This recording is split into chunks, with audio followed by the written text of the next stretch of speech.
Hi, Sundara Rami Reddy from RCP Technologies. Okay so ఈ వీడియోలో మనం ప్యాసివ్ ఇన్కమ్ ఎందుకు జనరేట్ చేసుకోవాలి అండ్ అల్టిమేట్గా ప్రతి ఒక్కళ్ళ ఎయిమ్ ప్యాసివ్ ఇన్కమ్ అయి ఉండాలి ఎందుకు అనేది మనం డిస్కస్ చేద్దామండి. సో మీకు తెలుసు యాక్టివ్ ఇన్కమ్ వేరు, ప్యాసివ్ ఇన్కమ్ వేరు. యాక్టివ్ ఇన్కమ్ అంటే మనం యాక్టివ్గా వర్క్ చేసినంతకాలం మాత్రం ఇన్కమ్ వస్తుంది. ఒకసారి మీరు రిటైర్ అయినా లేదా లీవ్ తీసుకున్నా మీకు అమౌంట్ ఆగిపోద్ది అనమాట. సో ప్రతి ఒక్కరికి తెలుసు 62 వచ్చిన తర్వాత ఎవరు కూడా ఎలాంటి సర్వీసెస్ మీరు ఎంత హైలీ స్పెషలైజ్ అయినా సరే మీకు ఆ ఏరియాలో జాబ్స్ తీసేస్తారు. అండ్ ప్యాసివ్ ఇన్కమ్ అలా కాదు, ఎప్పటి నుంచైనా ఎక్కడి నుంచైనా విన్ అవుద్ది, లైఫ్ టైం ఉంటుంది, జనరేషన్ నుంచి జనరేషన్ పాస్ చేసుకుంటూ పోవచ్చు. అందుకని ప్రతి ఒక్కళ్ళ అల్టిమేట్ గోల్ ఏంటంటే ప్యాసివ్ ఇన్కమ్ కోసం ఇన్వెస్ట్ చేయటం, దాన్ని మేనేజ్ చేసుకోవటం, నెక్స్ట్ తరాలకు అప్పచెప్పడం, ఇలాంటివి ఉండాలి. సో ఈ ప్యాసివ్ ఇన్వెస్ట్మెంట్ ఎందుకు మనం డెవలప్ చేసుకోవాలనేది మనం ఇప్పుడు చూద్దామండి. Reason number 1, freedom. మనకి ఫైనాన్షియల్ ఫ్రీడమ్ రావాలంటే ఖచ్చితంగా ప్యాసివ్ ఇన్కమ్ మీద డిపెండ్ అవ్వాల్సిందే. యాక్టివ్ ఇన్కమ్ మీరు ఎంత చేసినా సరే, మీరు డాక్టర్ అయ్యుండొచ్చు, లాయర్ అయ్యుండొచ్చు, లేదా ఇంకొక సివిల్ సర్వెంట్ ఏదైనా అయ్యుండొచ్చు. బట్ లిమిటెడ్ ఇన్కమ్ సోర్స్ అది. మీకు కావాల్సినంత రిక్వైర్మెంట్ ఉన్న మనీ అక్కడ జనరేట్ అవ్వదు, అంటే టైం ఉండదు నీకు. ఓకే, అక్కడ నువ్వు టైంని వాళ్ళకి ఇస్తున్నావు కాబట్టి వాళ్ళు నీకు శాలరీ కాంపెన్సేషన్ కింద ఇస్తున్నారు అంతే. సో మనకి ప్యాసివ్ ఇన్కమ్ జనరేట్ చేయడం వల్ల మీకు బోల్డ్ అంత టైం దొరుకుతుంది.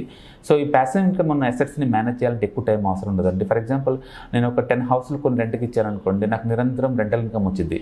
మంత్ మొత్తం మీద ఒక గంట వెళ్ళి అక్కడ స్పెండ్ చేస్తే చాలు, ఆ ఇన్కమ్ ఆటోమేటిక్గా వచ్చింది.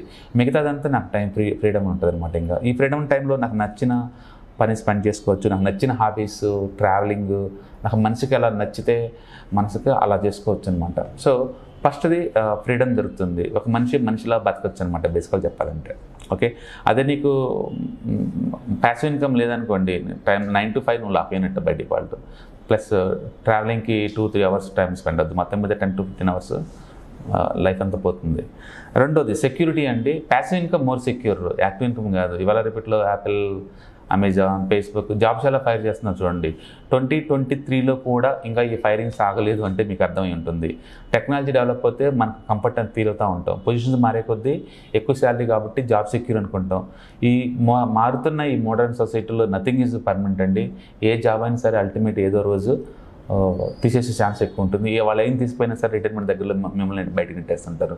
కాబట్టి జాబ్ సెక్యూరిటీ అనేది జస్ట్ మనం ఊహించుకుంటాం అంతే. కాబట్టి ఫైనాన్షియల్ ఫ్రీడమ్ మీకు రావాలంటే ప్యాసివ్ ఇన్కమ్ ఉందనుకోండి, మీకు ఆల్రెడీ ఆ సెక్యూరిటీ వస్తుంది, సెన్స్ ఆఫ్ సెక్యూరిటీ. మీకు మంత్లీ ఒక 50,000 వచ్చే ఇన్కమ్ సోర్స్ ఉందనుకోండి, ప్యాసివ్ ఇన్కమ్ వర్క్ చేయకుండా, ఆ కంఫర్ట్ లెవెలే వేరు. ఓకే, ఆ సెక్యూరిటీ లెవెలే వేరు. ఎంటైర్ ఫ్యామిలీ కూడా చాలా సేఫ్ అండ్ సెక్యూర్గా ఉంటుంది.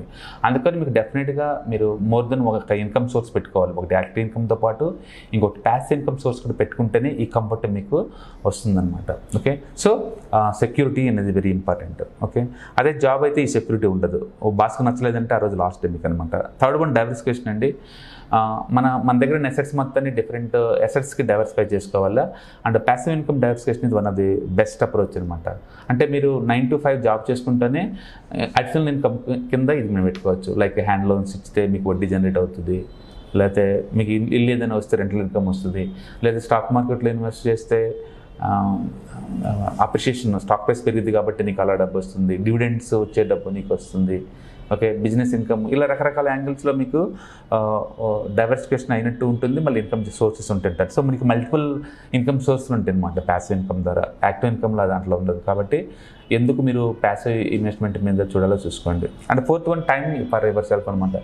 ఈ ప్యాసివ్ ఇన్కమ్ సోర్స్ని మెయిన్ ఇన్కమ్ సోర్స్గా మార్చుకున్నాం అనుకోండి, నీకు బోల్డ్ అంత టైం దొరికింది. ఓకే, నీకోసం నువ్వు స్పెండ్ చేసుకోవచ్చు, నీకు నచ్చిన వాళ్ళతోటి స్పెండ్ చేసుకోవచ్చు. ట్రావెలింగ్, టూరిజం, రిలేషన్, ప్యాషన్స్ ఏదైనా సరే మీకు నచ్చినట్టు, మనసుకు నచ్చినట్టు ఉండొచ్చు అనమాట. And fifth one, unlimited income. Passive ఇన్కమ్లో అన్లిమిటెడ్ ఇన్కమ్ ఉంటుందండి. అండ్ ఎందుకు బిజినెస్లో అందరూ ఇష్టపడతారంటే దాంట్లో అన్లిమిటెడ్ ఇన్కమ్ ఉంటుంది. ఒక స్టేజ్ వరకు మనం డెవలప్ చేసి వదిలేసామనుకోండి, నిరంతరం డబ్బు వస్తూనే ఉంటుంది అనమాట. మంచి పోర్ట్ఫోలియో డెవలప్ చేసి స్టాక్ మార్కెట్లో వదిలేసేయండి, ఎవరి ఇయర్ ప్యాసివ్ ఇన్కమ్ జనరేట్ అవుతూనే ఉంటుంది అదే పనిగా. ఓకే, సో అందుకని మనం ఎక్కువ ఏంటంటే యాక్టివ్ ఇన్కమ్ ద్వారా వచ్చే అమౌంట్ని జాగ్రత్తగా సేవ్ చేసి ఆ మొత్తాన్ని ప్యాసివ్ ఇన్కమ్ కలిసి షిఫ్ట్ చేయడం ద్వారా లాంగ్ టర్మ్ పాయింట్ ఆఫ్లో తక్కువ టైం తోటి ఎక్కువ మనీ జనరేట్ చేసుకోవచ్చు ప్యాసివ్ ఇన్కమ్లో. అందుకని ప్రతి ఒక్కళ్ళు కూడా వాళ్ళ లైఫ్ అంబిషన్ ఏంటంటే ప్యాసివ్ ఇన్కమ్ జనరేట్ చేసేలా చూసుకోండి. ఎప్పుడైతే మీ శాలరీకి ఈక్వలెంట్గా ప్యాసివ్ ఇన్కమ్ జనరేషన్ స్టార్ట్ అవుద్దో, జాబ్ రిజైన్ చేసేసి దీన్ని మెయింటైన్ చేసుకుంటూ ఉండొచ్చు. నెక్స్ట్ ఇంట్లో వాళ్ళకి ఇంట్లో ట్రైనింగ్ చేయడం, దీన్ని మేనేజ్ చేయడం, నెక్స్ట్ తరానికి మార్చడం కూడా చాలా easy. Passive income, active income మీరు ట్రాన్స్ఫర్ చేయలేరు అట్లా. కాబట్టి మీరు నిద్రపోతున్నా కూడా మీకోసం పనిచేసే వెహికల్స్ అన్నీ కూడా ప్యాసివ్ ఇన్కమ్ అండి. అండ్ మీరు రెస్ట్ తీసుకుంటే ఊడిపోయి మొత్తం కూడా యాక్టివ్ ఇన్కమ్స్ అనమాట. అందుకని ఎందుకు నీకు ప్యాసివ్ ఇన్కమ్ కావాలి అంటే రీజన్స్ ఇవి. ఒకటి time your self, 2 job security కోసం, అండ్ 3rd వన్ డైవర్సిఫికేషన్ కోసం, and 4th one unlimited income కోసం. వీటన్నిటికీ నీకు కంపల్సరీగా ప్యాసివ్ ఇన్కమ్ ఉండాలన్నమాట. ఓకే, అన్నిటి మించి ఫ్రీడమ్ అండి. రేపొద్దున మనీ అవసరం లేదు అనే స్టేటస్ మైండ్ అని చూశారు, అది అల్టిమేట్ అనమాట. సెన్స్ ఆఫ్ సెక్యూర్గా ఉంటాం అనేది. ఓకే, ఆ ఫ్రీడమ్ మీకు రావాలి అంటే you have to invest some money అంటూ ద ప్యాసివ్ ఇన్కమ్ సోర్సెస్, వాటిలో ఇన్వెస్ట్ చేయండి. And passive income overnight build up చేయాలండి. It may be take too much time అనమాట, డెకేడ్స్ పడుతుంది. మీరు మంత్లీ 5,000 తీసి పక్కన పెడతా ఉన్నారనుకోండి, ఒక ఫండ్ క్రియేట్ అవడానికి ఇట్స్ టేక్ డెకేడ్స్ అనమాట. బట్ ఒక్కసారి ఫండ్ క్రియేట్ అయిన తర్వాత నీకు నిరంతరం మనీ వస్తూనే ఉంటుంది. రిటైర్మెంట్ ఫండ్స్ క్రియేట్ అయిన తర్వాత చూడండి, మీకు యాన్యుటీ వస్తూనే ఉంటుంది తర్వాత. ఓకే, ఇది కూడా అంతే ప్యాసివ్ ఫండ్స్. అందుకని యంగ్స్టర్గా ఉన్నప్పుడే ఎక్కువ అమౌంట్ సంపాదించేటప్పుడే అందులో మ్యాక్సిమం అమౌంట్ మొత్తాన్ని ప్యాసివ్ ఇన్కమ్ మీద ఇన్వెస్ట్ చేయడం ద్వారా ఎక్కువ ఇన్కమ్ జనరేట్ చేసుకుంటూ పోవచ్చు అనమాట. సో మనం అనుకున్నట్టు ఈ ప్యాసివ్ ఇన్కమ్ సోర్సెస్ ఏమేమి ఉండొచ్చు అంటే స్టాక్స్, అప్రిషియేషన్ ద్వారా వచ్చే ఇన్కమ్, డివిడెండ్ ఇచ్చే స్టాక్స్, ఓకే, ఇల్లు కట్టి రెంటల్ గిట ద్వారా వచ్చే రెంటల్ ఇన్కమ్, ఓకే, అలాగే వేరే వాళ్ళకి 1 రూపీ ఇంట్రెస్ట్, 2 రూపీస్ ఇంట్రెస్ట్ ద్వారా వచ్చే హ్యాండ్ లోన్స్, ఓకే, అలాగే మీ దగ్గర ఏదైనా వర్క్ ఏదైనా ఉందనుకోండి, వర్క్ ద్వారా వచ్చే బిజినెస్ ఇన్కమ్, అలాగే ఏదైనా రాయల్టీ లోగోస్ అలాంటివి ఉంటే మీరు అవుట్సోర్స్ చేయడం ద్వారా వచ్చే అమౌంట్, ఇలా డిఫరెంట్ వేలో మీరు ప్యాసివ్ ఇన్కమ్ జనరేట్ చేసుకోవచ్చు. ఇక్కడ మీరు టూ మచ్ వర్క్ చేయాల్సిన పని లేదు. మంత్లీ 1 అవర్ 2 అవర్స్ వర్క్ చేసినా సరే మీకు అమౌంట్ నిరంతరం వస్తూనే ఉంటుంది అనమాట. కాబట్టి నెక్స్ట్ టైము నిద్రపోతున్నా సరే ఇన్కమ్ జనరేట్ చేసేలాగా ప్యాసివ్ ఇన్కమ్ సోర్స్ కలిపి ప్లాన్ చేసుకోండి. And rest of the life అంతా కూడా మీకు మనీ ఫ్లో అవుతూనే ఉంటుంది. Now you understand why needs the passive income, okay, because of this 5 reasons. Okay, and starting yourself to create this passive income right now. Thank you, all the best.